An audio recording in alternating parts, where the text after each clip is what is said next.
with my colleague Alice. She'll introduce herself. So we do taxes. We say we do everything and anything taxes. So we are very keen to have this training today and discussion around taxation of investments in Kenya, what you can invest in, and what the tax implications for that are. Thank you. Good afternoon, everyone, and thank you, Rose, for the chance and all in attendance. My name is Alice Nyakio Shushu, and I'm currently at CM Advocates providing tax services, that is tax advisory and tax compliance services. We are very excited for this topic, which affects each one of us, given that at one point we find ourselves investing and trying to do much we can do with the money and try to get some more. And it would be very unfortunate if your investment is turned down by taxes. That's why we are here, so that we guide you on the taxes that are applicable on the different investments we have in Kenya, or maybe even offshore. Particularly for today, we are dealing with passive investments. And that is what will shape our discussion in the next hour also. Welcome all.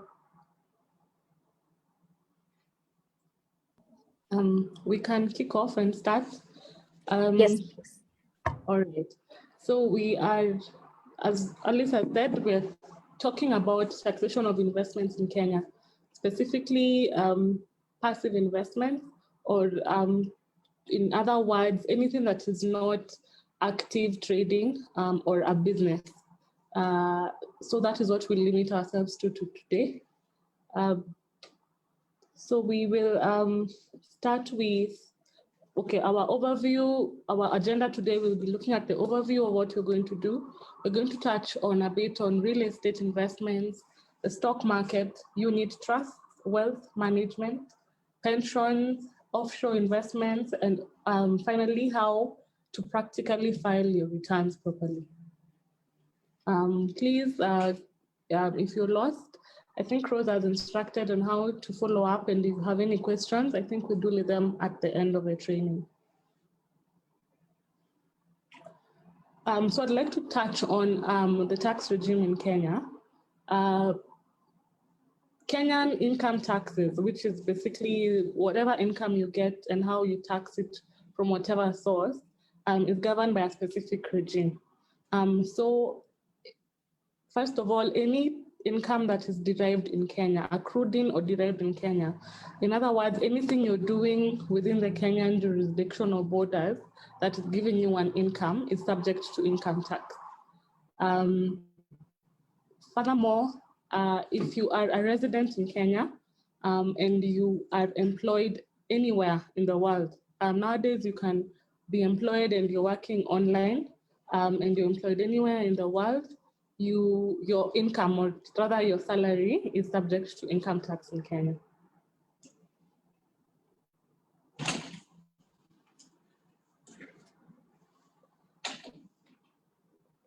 Okay, so I think we're going to go straight into the first investment income you can get, and that is real estate, and Alice is going to take us off on that. When you talk about real estate, you're talking about the business or the investment of maybe buying a property, letting it appreciate and selling it off, or maybe also the business where now you have a property is giving you an income in the form of rental income. So for that, we are checking on the taxes that are applicable in either of the two scenarios. So for one, we are starting with the business of holding a property or buying a property and waiting for it to appreciate and sell. In such a case, we have stamp duty. Stamp duty is applicable at the rate of 4%, but the property is located in urban areas, and at 2% where the property is located in rural areas. So in practice, we find that the buyer is responsible for the stamp duty. So at the point of buying, if you're on the buying side, then at this point, you have to consider the stamp duty implications, which would be one of the costs that you're going to incur in order to acquire the property.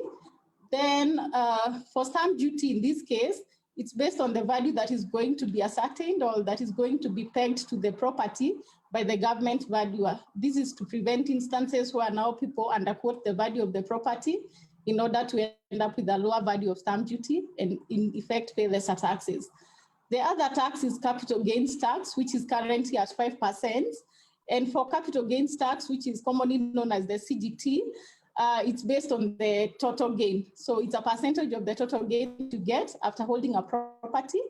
And in this case, it is the seller who is responsible. The seller is responsible because they are the ones who, in effect, benefit with the gain of holding the property or of disposing the property. So we'll still check on how to compute the capital gains tax briefly in the next few minutes. So there is also VAT, that is the value added tax. It may be applicable on sale of commercial property, given on a case-by-case basis, because it could be a one-off sale, where now in such a case, VAT might not be applicable, but now in the business of selling property, and you often meet the VAT thresholds, then in such a case, VAT is going to be applicable. Another thing to consider when you're purchasing property, we find that there are some people who purchase properties through mortgage. So in such cases, they are charged mortgage interest. So there is a tax benefit of acquiring a mortgage to purchase your own property that you live in. So in such a case, the law will allow you a deduction of 300,000 as interest per annum, which is about 25,000 per month. So in computing your personal income tax, or in computing your employment income or any other thing, you're going to be allowed a deduction of 300,000 per annum as the maximum cap if you own the property and it's the property that you're living in. Again, capped to one property to ensure that it's not subject to abuse, where people just acquire so many properties and now tend to over-enjoy the benefit at the expense of others. We move on to the computation of CGT, as we had called it, the capital gains tax. So this is just a dummy computation on how to give you a rough idea of how it goes. So there is the consideration, which is now what you get at the point of selling, like the selling price. So we've used a figure of 1 million. So what the law allows you to take a deduction of the cost that you had incurred at the point of purchasing or at the point of constructing. That's the first cost that you can see there. Then it will also allow you a deduction of the fees and commissions that you had paid to professional service providers, like the surveyors, the lawyers, the valuers, and the agents. We have a figure there. It will also allow you the cost of transfer, to take a deduction of the cost of transfer, and also maybe other cost of advertising that you had incurred in order to obtain a buyer. So you'll take all the costs that you had incurred. In this case, we have about 410,000 and adjust the cost. And adjust now the selling price that you're going to receive, the total consideration that you're going to receive. So if you look at the computation we have, we're saying that you have an adjusted cost of about 590, which is now your gain in disposing that particular property, and you'll do 5% of that. So you end up with a figure. You don't do CGT on the total consideration, you do it on the gain that you get from disposing the property. There are instances where now the law provides for exemption from CGT, where we are saying ideally this transaction should be subject to CGT, except for, these are the circumstances. There are quite a number, but we've highlighted a few, given that they're more common or they're likely to happen to any of the individuals. One is the transfer of a private residence, that is your home. If you've been staying there for 3 years continuously prior to the transfer. So had you bought a property, let's say in the year 2017, and you want to dispose it now and have still made a gain, then you're exempted from the CGT by virtue of this provision. There is also another provision that provides for exemption where now you've sold land, but doesn't exceed the value of 3 million. So in such a case, you don't still suffer the CGT. There is also the transfer of assets to immediate family members. In such a case, there is still no CGT implication. And another instance would be transfer of property of a deceased person or the estate of a deceased person by virtue of operation of those. So whatever happens around succession, then the CGT is going to be exempted to facilitate now the transfer from one person who is now deceased to the personal representative or the other beneficiaries. That is on the side of now purchasing a property, holding it and selling it. But now we have this other side where now you purchase a property, you hold it, and it's giving you income even as you hold it. So that is now what we call the rental income. Remember, the government has really been pushing for people to start paying rental income. Those who are paying, continue paying and be more compliant. So in effect, they have made the regime to be more simple administratively and also easy to understand. So we have what we call the residential rental income, where now this is income that is earned from residential property. So in such a case, the government has provided for 10% flat rate on gross rent. So what we mean is that you're not going to take deduction of any expense. You are going to take the gross income that you've received from rent and do 10% and pay that to the revenue authority. So they are the range for which now this applies. The lower bracket being 288,000 per month, and no, per year, and the maximum range being 15 million per annum. So for this type of tax, a return is to be filed monthly by the 20th day of the subsequent month. So currently we're in the month of May, so the return of May should be filed by 20th June. And at the time of filing the return, you're supposed to make payments still by 20th June. Failure to which there are penalties, there's 5% penalty for late payment of this tax, and an interest that accrues at 1% per month outstanding. There is also rent that you can receive from a commercial property. This is property that's now the opposite of residential, where now the main business is not residing there, but now doing business. In such a case, now the rent or income tax should be determined by taking the income, less the expenses, and now tax that as the 30% band, that is for companies, and also now for the individuals, you'll go all the way up to now 30%. So the difference between these two is that for commercial property, you do income less expenses, you don't deal with the gross income. You have to take a deduction of the expenses, given that they could be quite a number. So it would be very unfortunate if a person is not allowed to take a deduction of the expenses. There is also another tax on commercial rent or rent from commercial property, where now we are saying that you need to subject the rent to VAT, that if you have met the registration threshold of now 5 million per annum. So in such a case, if you've registered for VAT and you're earning commercial rent, then you're supposed to charge 16% VAT. Now pay the output, what we call output VAT, to the Kenya Revenue Authority. This should be paid by 20th day of now the subsequent month. We are still in the month of May. So the return for May, the VAT return for May should be filed by 20th June. And now the taxes should be paid still by 20th June. So once you pay the VAT, you make sure that you remit that to the Kenya Revenue Authority. Given that this VAT should be charged by now the landlord or the owner of the property, it would be important to comply, given that if you don't comply, then the KRA might come for you now demanding what you should have charged to your tenants, and now in effect reducing the total income that you received. So compliance is of utmost importance.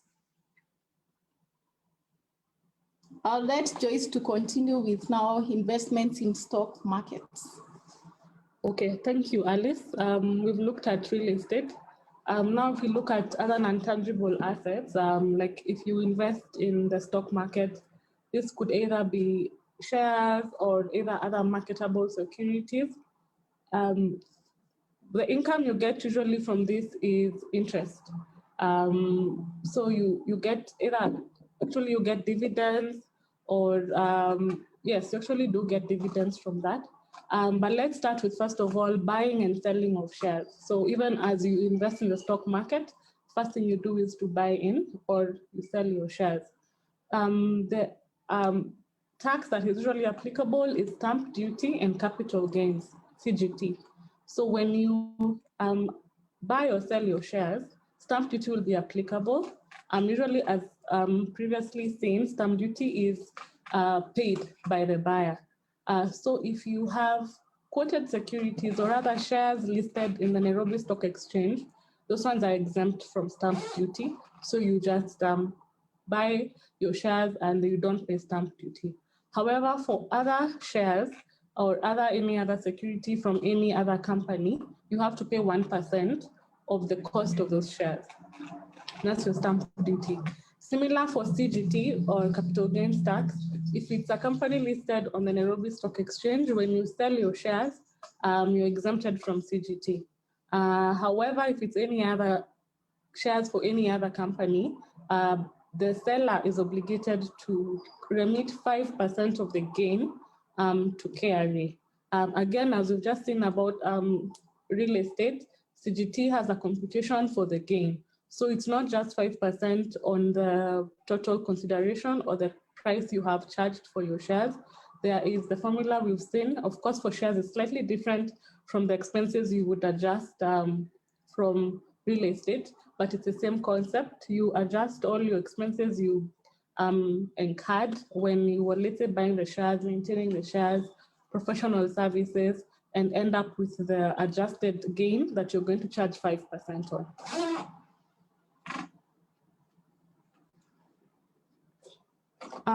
Also with the stock market, even as you buy and sell, in between, I'm assuming as a shareholder, you'll be earning dividends. This is when, a company at the end of the year, once they look at what their profits are and their revenues, they declare dividends and what it is that they are giving their shareholders. So for dividends, attract withholding tax on the dividends you earn. So there are various rates depending on the type of company you're in and the type of person you are. So first of all, for companies, let me say companies listed in the stock exchange, and you as an investor, you hold more than 12.5% of the shares in that company, your dividends are exempted from withholding tax. However, as most of us individuals who hold shares in listed companies, we own less than 12.5% of those companies. Therefore, the withholding tax applicable on your dividends is 5%. And then you have companies that are not listed at all. So dividends on that would attract 10% for withholding tax. This is again for residents.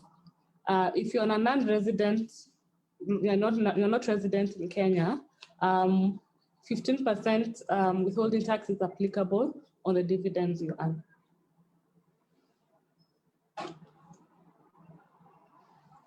Something similar to the stock market, but different, we can talk about unit trust. So unit trust, I'm sure in the past rows has taken you through, the benefits and what they are. But unit trust is almost similar concept sort of to a company. However, what you earn, the income you're earning from the unit trust is interest. So the interest you earn as an income is going to attract withholding tax.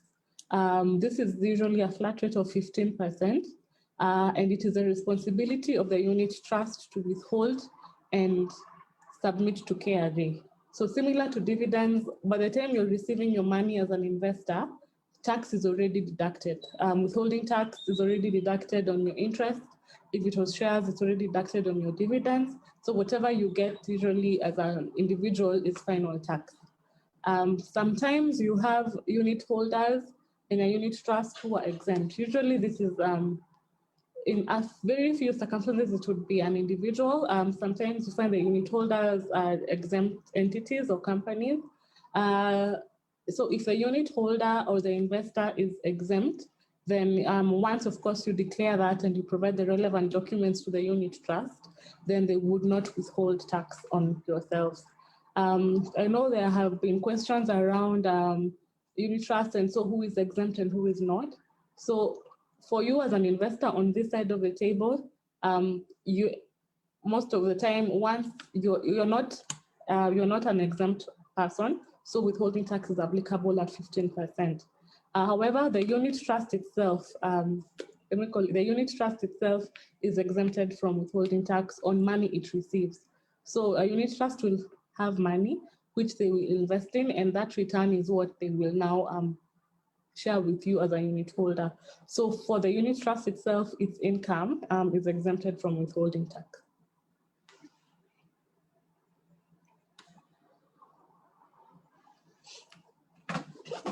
Something else we can look at is, let me call them wealth management funds.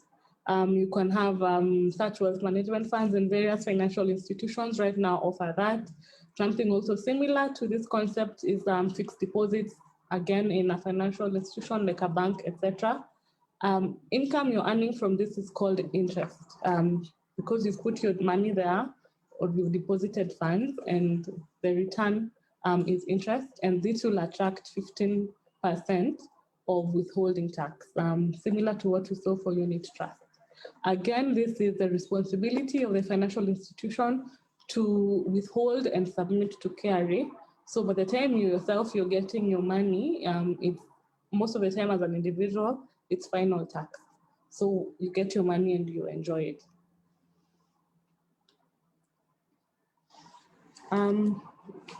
Another, let's say, investment option is pension funds. I would hope majority of us have a pension fund that we regularly, put money in. But I will let Alice take us through, the tax implications of the returns you're getting from your pension fund. Okay, for pension funds, most of the time people associate it with old age or trying to cushion yourself in old age. So you find that there is importance to start saving now or investing now in a pension fund that most of the time we would encourage you to let the money stay there until now your age of retirement or for quite some time.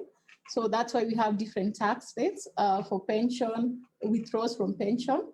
So what there is, there are pension funds like NSSF. There are also other registered pension funds and providence funds in Kenya.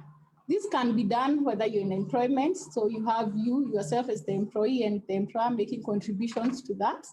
It can also be done on voluntary basis, where now as a person you're there, you're doing your businesses or you're still in employment, you opt to register in a pension fund and be making your contributions there.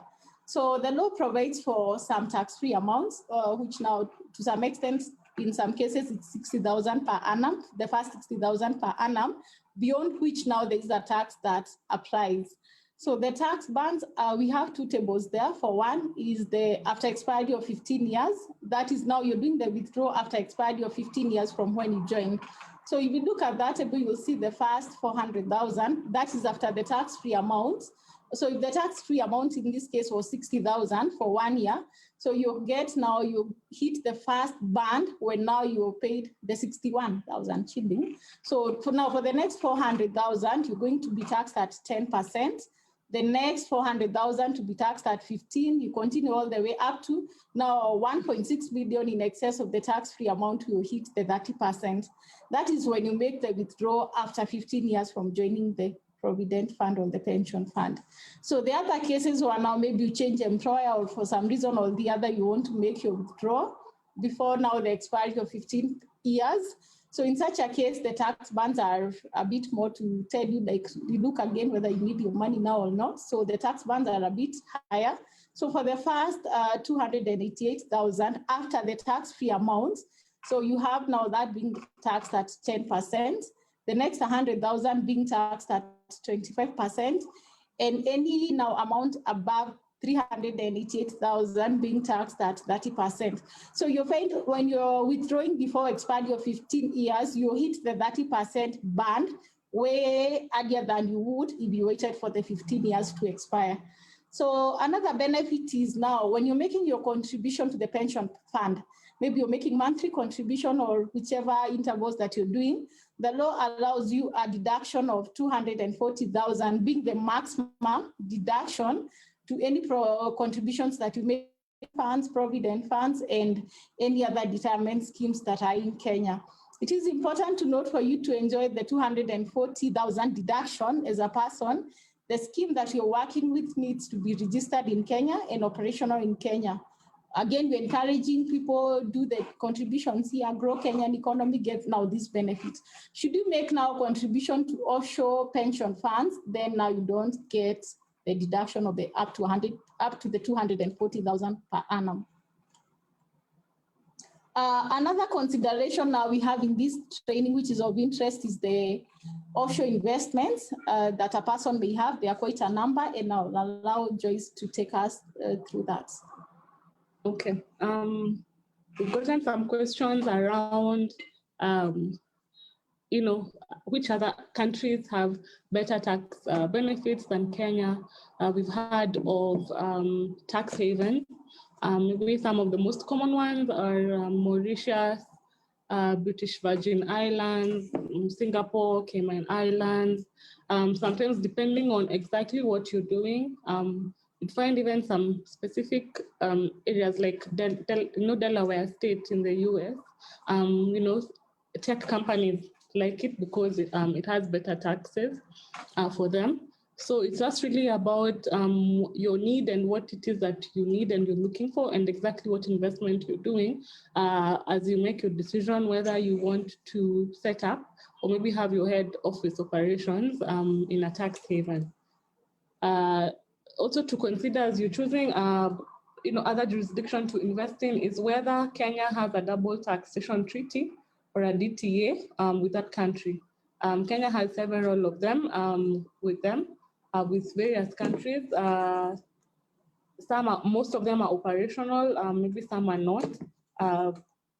But as you choose, and of course, a double taxation treaty, the whole point of it is to determine or regularize how much taxes you're paying on the same income to avoid double taxation. So for instance, if you earn an income of 1 million, let's say in Mauritius, and they tax you there. So when that money lands in a Kenyan bank account, the whole point of a DTA is to prevent you from being excessively taxed.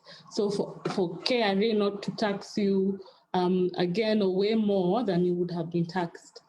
Because you would find instances if income is coming from a country that doesn't have a DTA with Kenya, let's assume that country, their tax rates are maximum of 20%. So if it was 1 million, you've already been taxed 20% in that country.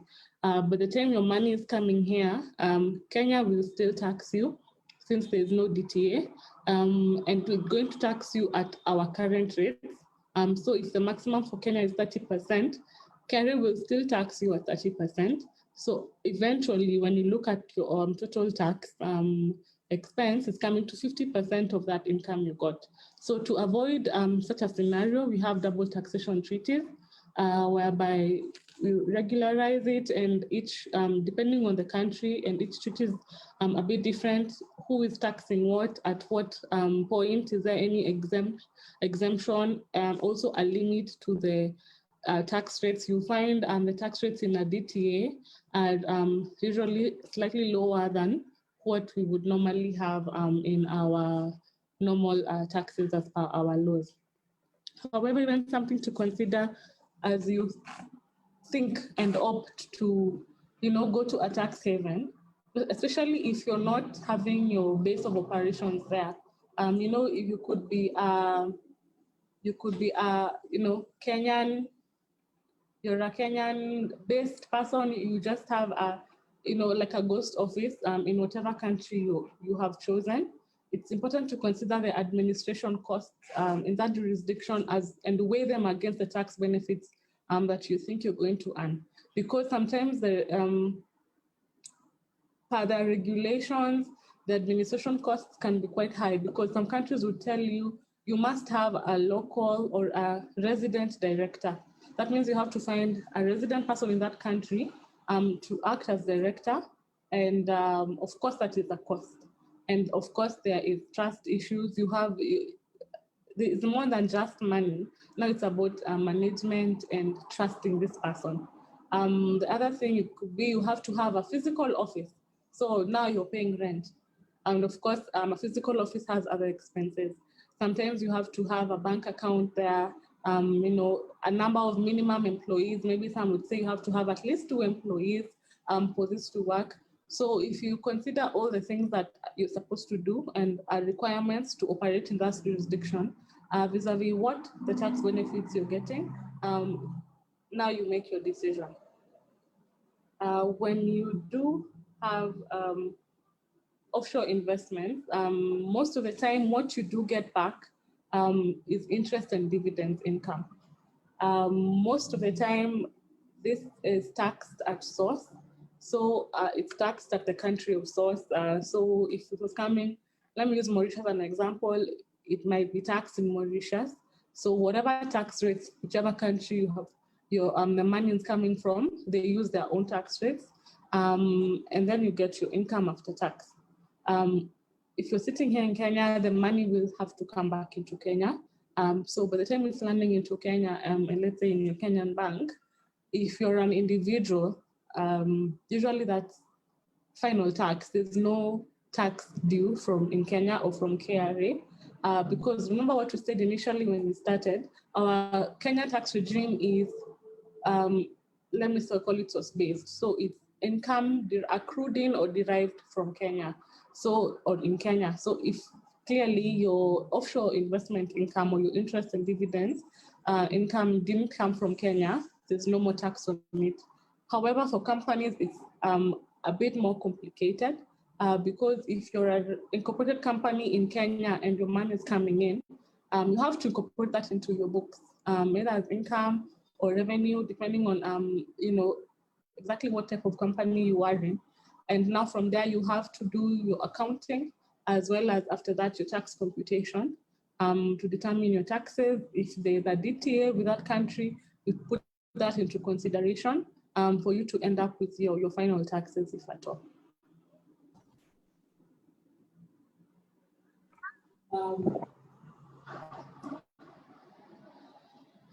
Sorry, I thought someone was talking. So I think we've covered most of the income that you would get from investment. And now in that final note, even as finally what you have gotten, how to treat it and how to file your returns, that's what you're going to get into. And I think I can let Alice take us from here. Thank you, Joyce. And so far, so good. So now we are at the point of you've already earned your income, and it's now that time of the year to disclose the income, or now to say this is what I did during that year, this is what I earned, these are the taxes that I should have paid, these are the taxes that I paid, and this is now my net position. So on filing of tax returns, what you have on the presentation is what applies to individuals. So for individuals, the tax year is January to December. We work with January to December as the calendar year for individuals in Kenya. And for the year 2020, which is now the current year of returns that we are filing, the tax return should be done by 30th June of the following year. So what we're saying for the 2020 year of income, the tax return should be filed by 30th June, now 2021. Which is what most people are doing now or did in the past few days or are expected to do in the next few days. It is important to file your return in time, that is one, and it is also important to file the correct return with the Kenya Revenue Authority. The penalty for late filing of the return is 5% of the tax due under that return or 2,000, whichever is higher. So we check on the higher of the two. So if you're working with a nil return, then we'll charge you 2,000 penalty for late filing. If it's a return that had taxes payable, then you'll do the 5% of the tax due and charge that as the penalty. Then there is the balance of tax. That is, if there is any tax payable under that return, so it should have been paid by 30th April. Taxes should be paid by the 4th month after the end of the year, which is now 30th April. So in such a case, the late payment penalty for balance of tax is 5% of the tax due, and interest accrues at 1% per month outstanding. So again, if we have companies still on the call and doing some investments, for companies, they're allowed to have different tax years. So you'd have a company with an year end of February ending in January, or ending in February ending in January, you have March ending in February, such things. So for a company, it may have a different year end, and now the tax return should be filed by the 6th month after the year end. So should we be working now with, let's say, a June year end, then the return should be filed by December. So the penalty for late filing of a company return is 5% of the tax due, or 20,000. Again, whichever is out of the two. If it's a nil company return, then the penalty will be 20,000 per return. The penalty for late payment of balance of tax is still the same, 5% of the tax due, and interest accrues at the rate of 1% per month outstanding. So you wouldn't want to have a very good year of income, earning money, then the money goes to penalties and interest. Then, for returns, what exactly should go to the return? As an individual, you only have one PIN. As a company, you only have one PIN. So what that means is that you need to consolidate everything that you earned during the year, so that you do a proper tax disclosure for the year. So what we have is, for one, there are people who file any returns. So that should happen in cases where now you've clearly earned nothing during the year, or whatever you've earned is not taxable in Kenya. Remember what we had said, that Kenya taxes income accrued or derived from Kenya. So in other instances, you would have now a person who has only employment income alone. So in such a case, if the employer has been filing proper returns, proper pay-as-you-earn returns, so all the data should be on iTax for the particular individual, in this case, the employee, and they should be able to pick up that data from iTax system and now file their return if they are filing employment income alone. Of interest now for today's training is how you file now other income that you earned during the year.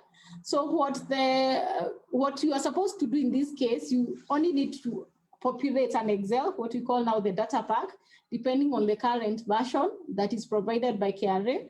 It is important to check on the version, or else you just end up populating a worksheet and you can't upload it, requiring you to use now the most current version that they have. So once you get the correct version, you'll find that there are quite a number of incomes that you can disclose that are specifically provided for. One is business income. That is the income that you earn from doing your business, whichever manner of business that you've done in Kenya, whichever line of business you've done. So you need to disclose your business income. There is farming income. How much have you earned now from farming during the year? There is rental income. Remember, we said rental income from commercial property. You do now the income less expenses, which is what we have here. There is interest income. Maybe you've received interest during the year. There is a column for that. There is commission for those who do sales or just brokering and they earn their commission. So there is the column to disclose that. And there is also now any other income that you may have that doesn't fall in that category of either business, farming, rental, interest, or commission. So once you have your income, whatever you need to populate is whatever you received as gross income. Then you need to take a deduction of all the expenses that you incurred. This is now the common income statement that we do, all the profit and loss, commonly known as the profit and loss account. You need to do the income, then you less all the expenses. Income would include the general business income or any other income that you've received during that year, and take a deduction of the expenses. So what you get from those two, you get what we call the profit before tax, which is the general accounting profit, and have that now in your return. So you also do the balance sheet, that is whatever your assets, the liabilities, and now the capital you have in the business, supporting now whatever you've done in the income statement. So once you have everything done, then we'll need to check all the expenses tax allowable. If they are, then if they are tax allowable and all income is taxable, then you get that the accounting profit will be the same as taxable profits. But in some instances, there are adjustments that we make, let's say depreciation. Depreciation will be an allowable accounting expense, but now when you come to do the tax position or the tax review, you'll find that depreciation is not allowable. So you'll need to add it back and in effect now match it with the capital allowances that you're supposed to get from those assets that you used during the year to earn your income. So once you get the proper tax position, once you adjust now for the expenses that are tax allowable, remember this you're doing on the data pack or the Excel version, you need to put the expenses that are tax allowable and now need to take deductions of income that is not taxable. Once you get that, you get the taxable profit for which the system now automatically computes for you the tax that is due. So you get that from the system. It's not a manual thing as much as you'd have your Excel comparative or what you had done before. The system automatically computes for you the tax that is due based on the data that you have input in the Excel. So once you get the tax payable from the system, you are still allowed to, or you're supposed to include the tax credits that you have during the year. So the tax credits would include the pay-as-you-earn that was deducted by your employer. Other tax credits would be withholding tax. Remember, we've talked about withholding tax on interest. You'd have withholding tax on maybe dividends. Whichever withholding tax credits that you have, you're supposed to again put them in the Excel so that you offset them against the tax liability that the system has computed for you. You'd also have other instances where now you have paid installment tax. This we will talk about in the next few. You'd also have an instance where a person has paid advance tax, like you just looked at your accounts and you're like, no, I need to pay some money to KRA so that they can offset that against any tax liabilities that I would have. So once you get the tax position, which is now what we call if it's a tax refund, then this one you need to make an application to KRA for them to process, which is actually a process, as the word says. It may take time for it to be verified and refunded to you. If it's tax due now, a tax liability, this is what we said that you need to pay by 30th April, and failure now to pay that by 30th April, then there are penalties and interest. So that's why you find people with business income, companies, they most of the time they'll have their returns done by 30th April in order to pay the balance of tax in time and also now file the return in time. Now maybe not have any tax liability then, the only liability would accrue if you don't file your return by 30th June. So we now proceed to what are the tax rates in Kenya. For individuals, we operate with what we call the graduated tax bands, where now if you're earning 24,000 a month, that is be it business, be it now employment income, then the tax rate is 10%. So you find that 10% of 24,000 is 2,400, which is equal to the monthly relief, personal relief. So in such a case, that's why we say if you're earning 24,000 and below, then your money is tax-free. So then you have the next 8,333, that is taxable at 25%. Then you have any income of 32,333, that goes to the 30% band. So that is for individuals. For companies, now it's dependent on whether a company is resident in Kenya. If it is, then there is the 30%. And if it is not resident in Kenya, these are the foreign companies, the branches. So the tax rate is 37.5% of now what you get as the taxable income. We have installment taxes. These are paid commonly by the companies. So you find companies are supposed to manage their taxes during the year. You don't wait up to the end of the year and discover that you should have paid more and more taxes during the year. So companies are required to pay their balance of the installment tax, in this case by 20th April, depending on, now I'm talking about a December end, 20th April, 20th June, 20th September, and 20th December. So they are divided, therefore installments. But now there are instances where now as an individual, as an investor, as a business person, you're required to pay installment taxes. So two main instances are where now you are an employee, but you don't have a Kenyan-based employer. So where now you have an offshore contract and your payment point, or you're paid from now the other side of the world, not in Kenya. So in such a case, you're supposed to manage your taxes by paying the installment taxes. Then the other individuals now with other sources of income. Remember, it's only pay as you earn, that is employment income, that has the monthly tax. So if you're doing business, if you're doing farming, if you have commercial rental income, then you're supposed to manage your taxes by paying installment taxes, not wait until the end of the year and you're like, by that year, April, you have to pay a lot of taxes. No, you're supposed to split it, pay in installments so that you manage your balance of tax. The installment tax to be paid by individuals and companies is based on what we call the prior year basis. For now, you check how much did I pay last year. Currently, we're in the year 2021. So you'll be checking how much I paid in 2020. If I paid term tax, then grow that by 10%. So you'll do 110% of what you paid last year and divide it in the 4 quarters. There's what we call current year. Remember that a lot has been changing. Last year was worse economically for some companies, and last year was bad for some companies, and now things have gotten better for such companies. So if they were to go the prior year basis, then they would end up significantly underpaying taxes. Or there could be companies where last year was better than this year, depending on how the market is going and the market trends and the business and the economy. So depending on which provides the law of the two, or depending on how you manage your taxes, you go under prior year, that is 110% of prior year tax, or you go current year, where now you say my tax from January to March is this, so this is the tax I'm going to pay in April. Then you check April to April, then May, this is my tax, so that you pay by 20th June. So as we had said, for companies, the same applies for individuals. The installment taxes are due by 20th April, 20th June, 20th September, and 20th December. These applies for individuals because they have a standard calendar year, that's January to December, and any other company that has January to December. Should the company have a different year end, then the installment tax months are a bit different. Then we have the balance of tax that is due by 30th April of the subsequent year. We also now have what we call the tax reliefs in Kenya.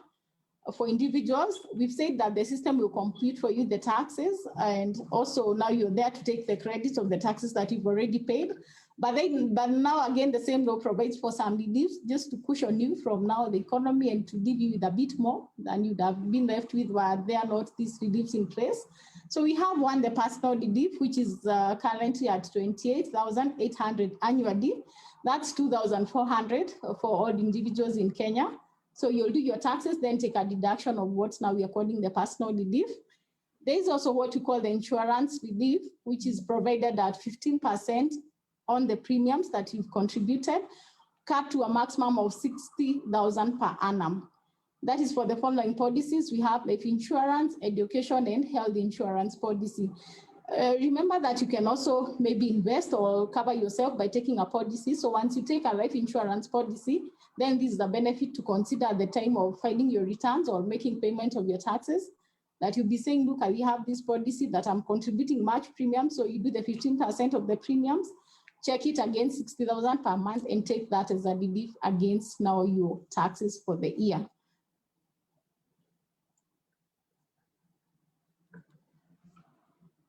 With that, I would say we have significantly covered what we had for the day, except now, should there be any question that we would be very happy to address.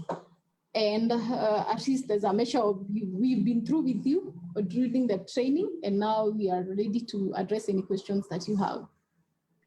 Well, thank you so much, Alice and Joyce. There are a lot of questions that have come in. So we shall be handling them, I think, in twos. But we shall start with what we had talked about earlier, which is on real estate.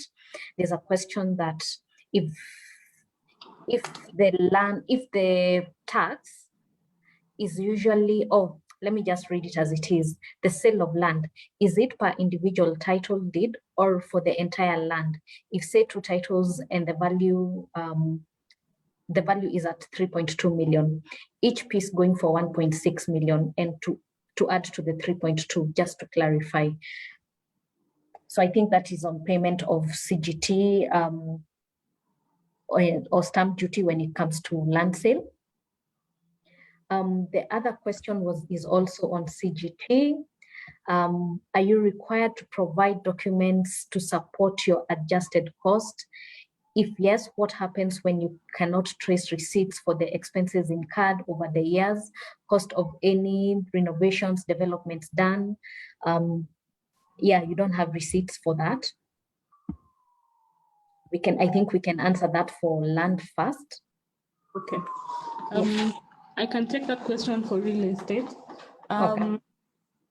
So if I understand the viewer, the question is if you're selling land, but in essence it's two different title deeds, the value is coming to some certain amount. So first of all, let's start with the legal process. Your sale agreement. Let's say, does your sale agreement incorporate both titles in the agreement, or do you have a different sale agreement for each title deed? But so if they're in one, it's all basically the same, because when you do take your documents to Ministry of Lands for valuation, they're going to value per title, because sometimes you'd find the titles are adjacent to each other. The land parcels are next to each other. So that I would also mean probably the value is similar, but sometimes you could have in the same agreement, one plot is in Kitengela, the other one is on Thika Road.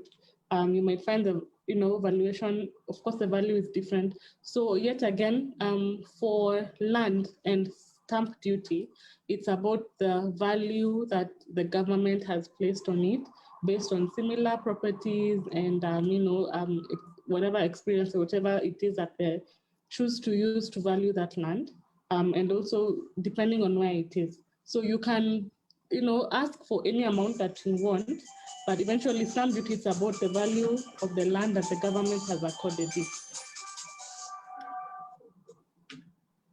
Okay. Sorry.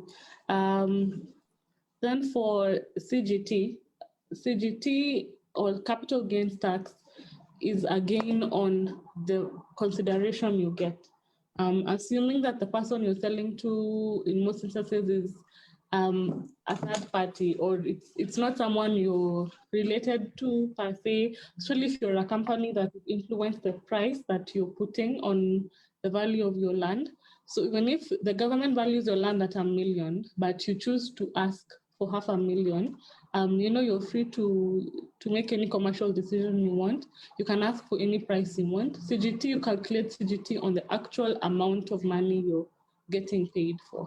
And yes, you do need to have supporting documentation, because even currently, as we speak, there are quite a number of matters whereby KRA is asking for proof. You have done this CGT calculation, you have adjusted the cost. So you have, like we had seen in our calculation earlier, you have, let me say, you have less cost for professional services, let's say your lawyers. Do you have an invoice for that? You said you bought your land 5 years ago at this much. Do you have a sale agreement to show you this is how much you paid? You said you used a broker, or you had advertising costs. Do you have an invoice or a receipt for that? So yes, KRA is asking for supporting documentation. And most of the time, if you cannot provide it, they will simply add it back to the consideration or whatever adjustments you had done and ask for further taxes at 5%.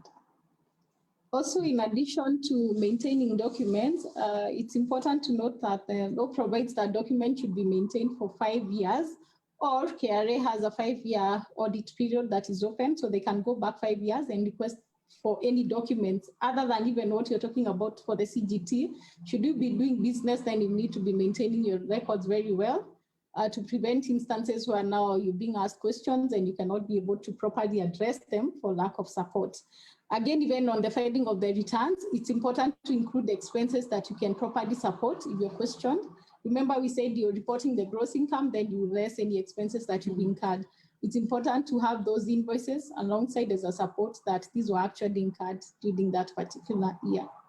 In fact, Alice, something interesting in the quite recently released finance bill for 2021, the government has increased the period for keeping documents from 5 years to 7. Same thing, KRA can assess you for 7 years. So actually, the burden is actually increased right now for us as a business person or as an investor. You really have to keep your records for a long time. Yes. Interesting. Very interesting. I think we are learning a lot today. Things that I also didn't know. So I will ask the next set of questions. Who is responsible for paying withholding tax on dividends from a private company, the company or the shareholder investor? Then the other question is, are there tax regulations around crypto assets? I would think that is crypto investments, cryptocurrency, I mean. Still on withholding tax, I think, Caroline, you have been answered. When filing the returns at the end of the year and you had withholding tax, how do you account for it? Now, I think that's on the template that we usually use. I think you have been answered, but maybe Alice can touch through it for a period. Then the other question that had been answered that also touches on withholding tax is if you have invested probably in a unit trust or the collective investments, and you've invested as a group, how do you file your taxes as a now for individuals? So I've invested probably as if the group can be, it's either registered or not registered. So how do you file your taxes individually? Yes. I think we can handle that fast. All right. Maybe I can touch the one on dividends. Okay. So the person responsible for withholding tax in any situation is always the person making the payment. So even if it's a private company and they're paying you dividends, it is up to the company to withhold money. So whenever it is that they're giving you, if they're giving you 1 million, that 1 million is tax-free, or rather its final tax. They have already withheld withholding tax, and they're supposed to submit to KRA. So it is the responsibility of the company. Now, of course, in this sense, if you look behind the company, that would be the responsibilities of the directors or the company secretary, or even yourself as a shareholder. You have organized yourselves to determine who is dealing with your accounts and such matters. But if you're splitting between shareholder as an investor and the company as a legal person, it is the company responsible for withholding taxes. Okay. If you look at unit trusts or collective investments as a group, for tax, we look at the legal person that is earning this income. So when we say as a group, we really have to ask you further questions. What are you as a group? Because you're either an individual. In Kenya, you're either an individual person, you're either an incorporated entity, so you're either a subsidiary company, or you're a branch, or you're a partnership, or you're a trust. You have to be a specific legal person. So when you say you're a group or you're a chama, if it is not registered as or incorporated as any of these other things, then it's your responsibility as an individual to file your own taxes based on, I'm assuming, the split you get. So if as a group you got $1 million and you're 10, everyone is getting 100,000, then if you got your 100,000, then you account for your 100,000. Unless as a group you are a legal person in one form or another with the responsibility of accounting for taxes as that legal person, then let me call it vehicle, or the legal vehicle of that group will account for taxes depending on how it is set up. Yes. Okay. Okay. Maybe you can pick up now on the returns. Okay, then there was a question on filing where there is withholding tax credits or certificates. Remember, withholding tax, you get it after you've done some work, and at the point of making payment to you, they'll withhold, or you've earned interest, then at the point of getting the payment for the interest, there is a withholding tax that has been remitted, that has been deducted and remitted to KRA. So what in essence means is that where there's a withholding tax certificate, there's definitely an income. Whichever income now it is what you need to disclose. Take a deduction of expenses if there is, and now get the tax computed by the system. So for example, you'd have withholding tax. Let's say you have a business or commission that you've earned. There was withholding tax certificate of 10. Yet the tax payable is about 45. So the system will take the 45, that was the tax assessed based on the data that you put in the system, then deduct the credit. The withholding tax should be on the system. It should be a credit that has already been picked up by the system. So you'll get the 45, then take a deduction of the 10, and now make payment of the remaining amount of 35, let's say 35 bob. So you'll need to disclose the income that's led to the withholding tax certificate, and then I'll take a deduction of the withholding tax credit that matches with the certificate. Remember, you can't claim more credit than there is in the system. So you can't say that they should have withheld more. No, it is actually what did they withhold. This is what is in the system. Take a credit of that against the taxes that are assessed. And that's why you find cases where people think that they didn't earn any income during the year, so they feel they should file nil. But now at the point of filing, the system is like, look, you already have a withholding tax certificate, so tell us what it relates to, so that we assess the tax and you can take credit of now the withholding tax certificate. Interesting. I think, Carol, you have been answered. The other question is, what are the tax saving under Kenyan laws where one adopts a trust arrangement for wealth management? With that, I would like to add another question, Joyce and Alice, on tax avoidance and tax avoidance and tax Evasion. evasion. Yes. Then, yeah, the other question will be, Also, I think for Alice, hi, I'm a student and I currently file nil returns and I plan on buying shares. You've said dividends taxes will be taken before I receive my interest. So can I still file nil returns? I think that goes for Joyce. Sorry. Yes. Okay. Let's talk about trust. I like this. I like to talk about trust because it's currently something that is, let me say, a hot topic right now in the market, because I think private trusts are a very good way of wealth management. And maybe Rose, maybe it's something you talk to your clients about. But when you, let's say you're, let me use the word family trust. If you're in your family or as an individual, you feel you have this wealth that you want to properly manage.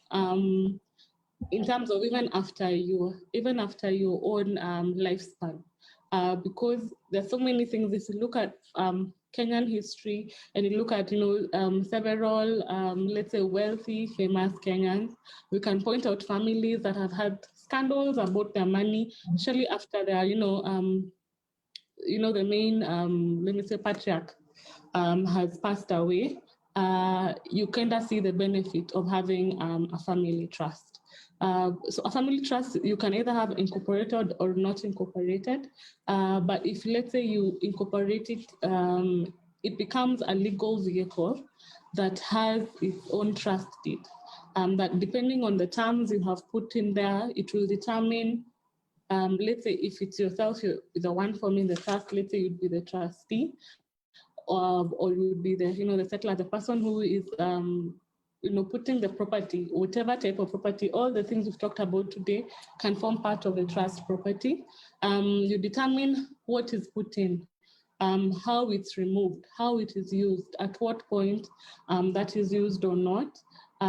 Further speaking, determine who is a beneficiary, who's going to benefit, at what point do they benefit, so that this cannot be sold, this can be sold, this has to go to this particular child or grandchild, this can only be used for this purpose.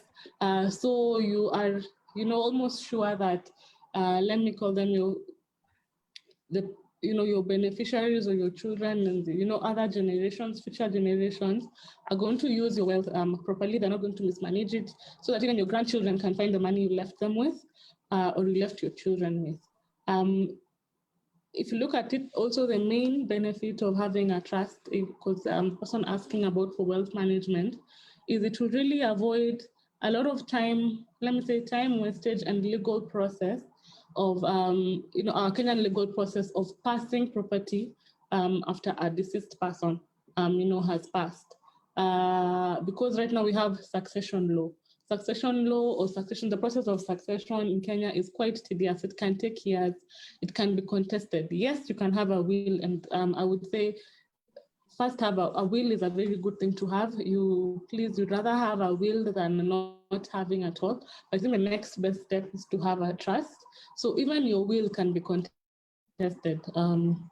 Even by your beneficiaries, by your own children, by the spouse you have left, by your brothers and sisters and anyone else who feels they have a right to your property, they can contest your will. So that can be frustrated. It can take years and years and years for it to go through the legal process in the court system. So having a trust protects any property in this trust from any such things. Because legally speaking, whatever is in the trust is outside the estate of, let's say, the deceased person. So it doesn't go through the legal succession procedure. You just simply follow the provisions of the trust deed and how they say they're going to, share the property and how it's going to be dealt with. Now let's talk about what the question was, which is the tax benefits. So currently, first of all, depending on the legal process you choose to use on forming your trust and managing your trust, most of the time putting your property into the trust. For example, if I choose to form a trust, right now the property would be in my name, but if I incorporate the trust, it's most like a company. So the title deeds and the names and whoever owning this property has to move from personally myself to the name of this trust. So that process of moving, usually it's exempted from quite a lot of taxes, such as CGT, it's exempt. Most of the time, stamp duty is also exempt or very minimal, etc. So along the tax, unfortunately for such trusts, you have to talk about the tax implications on a case-by-case basis. So generally there are exemptions available, but to the specifics, you'd have to look at the specific property and how it is being held, and what you'd like to do with it and how you're passing it on. But yes, it is a legal, an available legal option, and there are tax benefits to that. Alice, would you like to mention more? Not on the trusts. Okay. Yes, that was well covered. The other question was on dividends. You're a student, you are receiving dividends. It's already been taxed. Withholding tax was withheld. So question is whether you still continue to file your new return. I would say yes and no. Yes, mostly because you have, that tax is final tax. There's no more tax implication on it. And there's no more tax implications on it. So most of the time, even for most people, whenever you receive the dividends income, it doesn't end up showing. You don't report that income again on your tax return. But Alice can mention further. Yes, that is true. It will depend with how this reflects. So long as there's a withholding tax certificate on your system, then you can never file a new return to automatically pick and reject the new return. So if there is a withholding tax certificate in the system, you need to disclose that and check on how the taxes, was it properly withheld?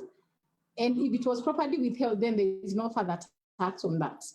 The other thing, there was something on tax avoidance, tax evasion, and I would also now want to add tax planning in the mix. So what there is in Kenya, there is what we've seen, the taxes that are due and the proper tax rates.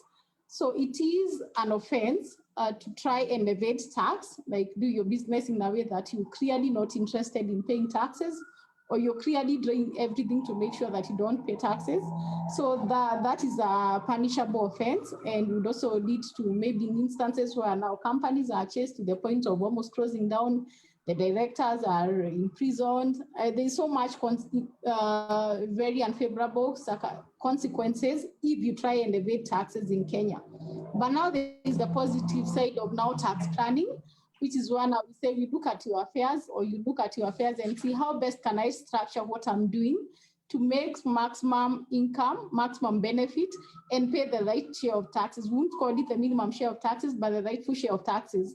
So you'll find that there's a way you can structure a transaction and you end up paying lower taxes legally than if you had done the same transaction in a different manner or in a different vehicle. Maybe a case where should you do a joint company, a joint venture, should you do a share, a company where now you're the only shareholder, or there's no joint venture agreement, or should you operate as a sole proprietor? Should it be a partnership? Those are the questions to ask on, depending on what exactly do you want to do, what will give you the maximum tax benefit. Now that's the tax planning bit, which is done on a case-by-case basis. You can provide like an explanation on what exactly would you call as a tax planning for any transaction. It needs to be on a case-by-case basis. We review the circumstances and see this is how best you can structure this transaction, pay like the least taxes that are legally applicable, and still end up in good books with now the revenue authority. But should you try and evade taxes, then you're clearly on like parallel paths with the revenue authority and the government. And in fact, nowadays, such a big deal because even other legislations outside tax are very keen on, let me say, tax evasion. Like there's Economic Crimes Act. That's very keen on it. It has severe provisions on if you're caught, evading taxes. But even if you have, let me now bring us back to, let me call it repentance. right now in our Kenyan tax system. If you feel that, maybe there is taxes I should have paid, and I didn't properly account for it, and KRA has about 7 years right now, if you follow the finance bill, to assess you and come for you, and KRA comes for you. You may be happy for 3 years, but one day you'll get an email or a phone call, querying, a certain transaction you did. Right now, there's a provision of voluntary tax disclosure program, whereby you analyze and you can tell KRA, this happened, there's this tax I did not pay, and this is the tax I have. In fact, I'm asking for a payment plan. They can even give you for up to a year, to stretch out later in installments the taxes you can pay. And you can get a waiver on penalties and interest that KRA would have, levied on your lack of compliance. So if you do it in 2021, you get 100% waiver. If you wait for next year, you get 50%. If you wait for the next year, that's 2023, you will only get 25%. And after that, it's gone. So right now, there is quite a good incentive to get your affairs in order and to be compliant with the Kenya Revenue Authority for the tax, let me call it the correct tax that was due, and so that you can have proper books and in the future you do not have issues. Because if you are not compliant and you're caught in any of these tax evasion schemes and KRA actually come and assess you and find that tax is due, sometimes the enforcement measures go to the extreme. They can freeze your accounts, they can take you to court, they can auction your property. Sometimes it's a very painful process. Yes. All right. Thank you so much. I think JJ has his hand up for a while. JJ, you can shoot your question. Great, thank you so much. Yeah, and if I'm not wrong, Joyce, I think you were in Pangani Girls, because I think I remember you from a prayer group that I was part of. So my question is on the individual pension plan, because I'm currently employed in Kenya, but my employer does not have a pension scheme. So I wanted to open one individually. So how does the tax exempt work? So because it's not, they're not going to deduct it before I'm paid my net salary. So it means after I get my net, then I go and deposit to the account. So how exactly does that work? Because I've seen up to 20,000, it's tax exempt. So at what point will I know how to go about it? Yeah. Okay, before Joyce, you answered that, there was a question that Alexander Maina had asked about contributing for tax to get, contributing for pension to get a tax exemption. I think JJ has answered that question. It is up to a maximum of 20,000 on a monthly basis, or 30% of your salary, whichever is lower. Yeah. So it's up to 240 on a month, on a yearly basis. That is how you get the tax exemption. Yeah. And then you had also asked, is it possible to have multiple pension schemes in Kenya, such that an individual can distribute his savings to the lower band so as to have tax relief? I think, yes, you can have, but you make sure that all the contributions are below 20,000. It is not on how many you have. It's really on the total contribution that you're making for your pension. Yes. Can I answer that? Yes, please. Okay. Now the question on you've registered on your own voluntarily, so you're contributing, but now that is after you've received the net pay. So what there is that month by month basis, your employer will be doing the payroll and checking how much tax is due. So should you have now your pension contribution at that point, then this can be incorporated in the payroll and you get your deduction there and then. So that means that you pay like what you can call the proper pay as you earn during that month. Remember, we said that as an individual, you need to file a return after the end of the year. So should you not have had your pension contribution taken into consideration on a month-by-month basis, then you can include it in your annual return, where you are saying now this was the salary that I received These are the taxes, the pay-as-you-earn that was deducted. But now look, I had this pension, I made a contribution of this much. So you'll take the deduction after now the year has ended. So that leads you at a tax overpayment, or you have a tax credit with the Kenya Revenue Authority, given that this should have been done on a month-by-month basis, but it wasn't done. So you'll get your deduction after the end of the year, include it in the annual return, and now end up in a tax overpayment position or a tax refund position, and now you can apply for the refund from the Kenya Revenue Authority. But as much as possible, it's important to have it included in the monthly payroll so that you don't end up with following up for the refund, reconciliation issues. It is easier when it is done monthly. All right. I think the other question is still on withholding tax. The question is for interest and on fixed deposits. Does it go to P&L or is directly, let me read it right. Does it go to P&L or do you directly declare it?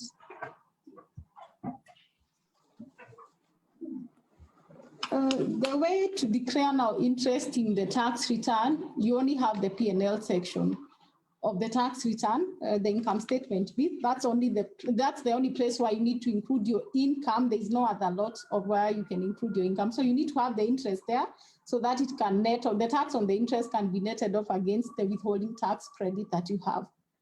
If you look at the way we have the return, we have now the P&L bit, we have the balance sheet, then we have the employment income bit, the tax credits. So there is no other place to put in interest income except the P&L bit.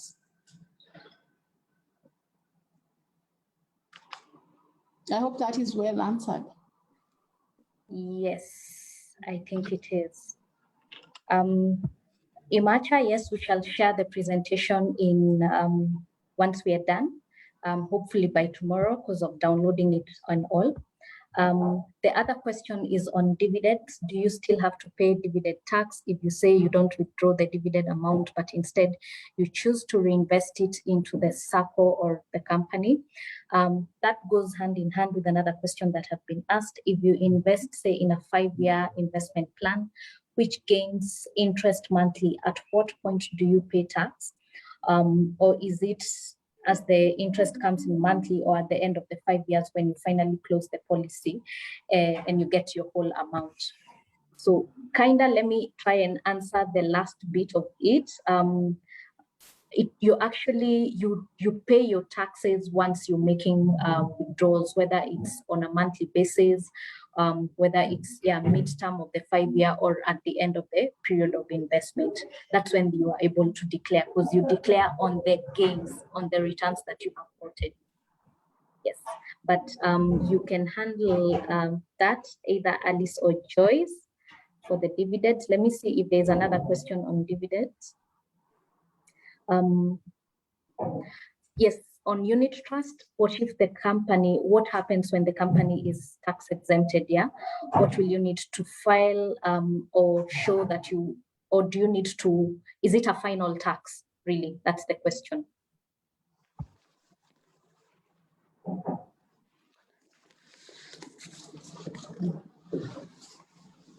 So on unit trust, where the company is exempt, we are talking about companies that have received exemption from the Revenue Authority. So in essence, the income received by these companies is not taxable. That's why now, even in the first place, there is no withholding tax on the payments made now to companies that are exempt. So in such a case, there is really no tax. The company has obtained exemption, and remember, the exemptions are based on the benefits or what KRA has considered in order to grant the exemption. We are talking about charitable organization, charitable trust. These are trusts that are set up to maybe deal with poverty, deal with education, deal with some hardship area somewhere. So there is the reason as to why the company is exempt. And that's why now the income is not subject to tax. And in order maybe for them to have more funds, then that's why now there's no withholding tax or any tax on the income of such charitable organizations or NGOs or now trusts. There's something on, the other question was dividends, when they reinvested. Yes, The answer would be similar to what you give. Remember, you're taxed on what exactly is your gain, what have you drawn from this company, what is payable to you. So if you haven't made any gain or you haven't made any drawing from the company, then there's no benefit or income that you earned in essence for that particular year. So consequently, no tax implications. All right. There was another question for Alex, but I think we should handle it out of the hours because I think time has really ran and I think it has been a very good 1.5 hours. Yeah. If you have any further questions in terms of tax, you can shoot them or we can direct them to CM advocates. Joyce and Alice will share their contacts at the moment. If you can just chat them on the chat box, Joyce and Alice, so that we can, yes, your email address, your contact, so that we can reach out with any questions that we may have. But Alex had asked, between a pension fund and a life insurance, which one is the best investments and returns between shares and unit trust? Alex, please share your contacts as well. We can reach out as Vasili to you and we can be able to explain that.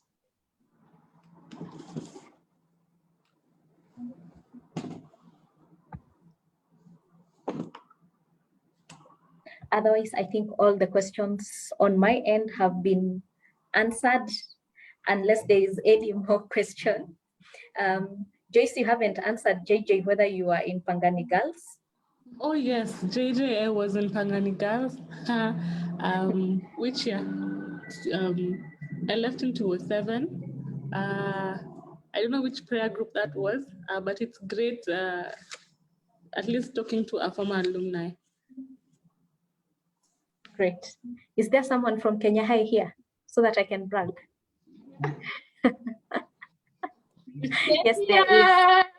Hi, Michelle. Yes. But yes, so I think all questions have been answered, but the ones that have been shared on the chat. This is a very deep, it's a deep topic to talk about, and especially now that we are going into the last bit of it of filing, because I think the deadline is June 30th. Hopefully this year they are going to extend. I don't know. Chances are no. Chances are no. But we are some of the people who are reaching out to CM advocates so that we can be able to file our taxes. Oh, yes. Yes. Yes. I have shared on the chat our email address as well as our phone number. So in case anyone has any question in taxes or just not just taxes, anything else legal, we are a fully fledged law firm. Please reach out to us. All right. We can see it yet. Okay. I think it was private. Oh. Okay. Let me see.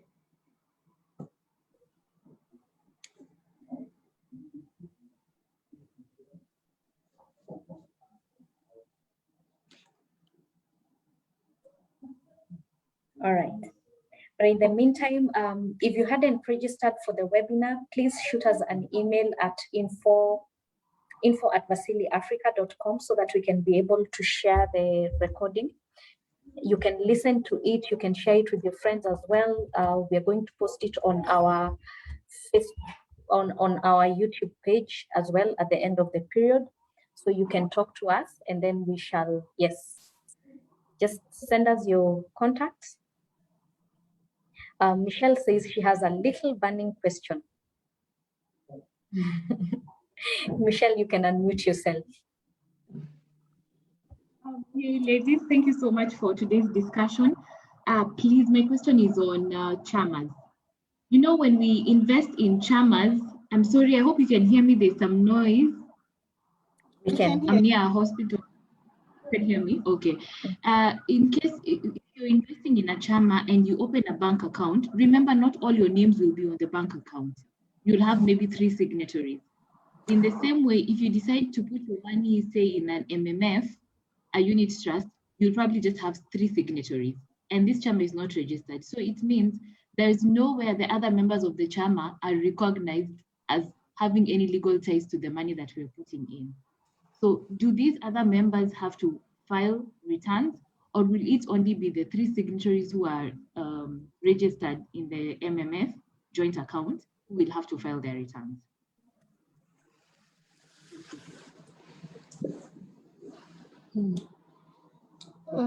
What I would say, it goes back to how is the documentation maintained. Like if you look at this month, you received, let's say 100,000, who exactly does it relate to? If then the entire money doesn't belong to you, how did you share it out?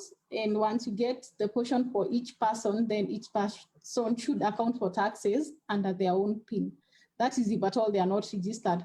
But remember, the backbone is what is the documentation in place? Because at the face of it is that we only have 3 people who are registered. So on first instance, we'd only assume that the income is for the 3 unless otherwise supported now by documentation. So it's important to maintain proper documentation, just like a partnership or anything else.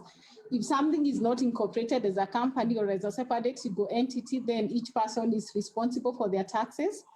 Same case to now this chama, each person is responsible for their taxes. And the person now whose signatures are being used or names are being used, then it's at their best interest to ensure that documentation is well maintained.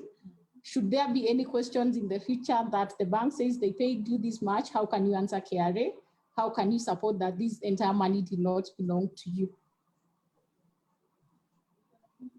I think in that case, then it brings that question of kind of trying to legalize the chama, registering it, and also that the backbone and the burden of tax does not fall on 3 people. Yeah, so that if it's a partnership, it's everybody filing their own taxes. Yes, there's someone who's asking, CM Advocates, is consultation free? Come, let's talk. Come, let's talk. Yes. All right. So they are on they are at INM Towers at Upper Hill. On what floor? 7th floor. On the 7th floor. Yes. So you can take a walk there and ask for Joyce or Alice anytime. Asanteni sana so much for making time today, CM Advocates. Really appreciate. It's a conversation that we've been having for long, and I'm glad that we actually did this. And for everybody who's joined us today, the ones who have left, at some point we were about 40, 45, inclusive of the Facebook viewership. Thank you so much for joining us today. We are glad that we are impacting. Please ask for, you have our email addresses. You can reach out with any question that you may have. We can forward it if it's in if it's in terms of taxes, we can forward it to CM Advocates and they'll reach out to you. Thank you so much. And if you go through us, we can try and negotiate for a free consultation. Sawa sawa. Asanteni sana. Okay. Thank you, Rose. Thank you, everybody. This was a pleasure, and we appreciate. Okay. Thank you so much. Thank you all.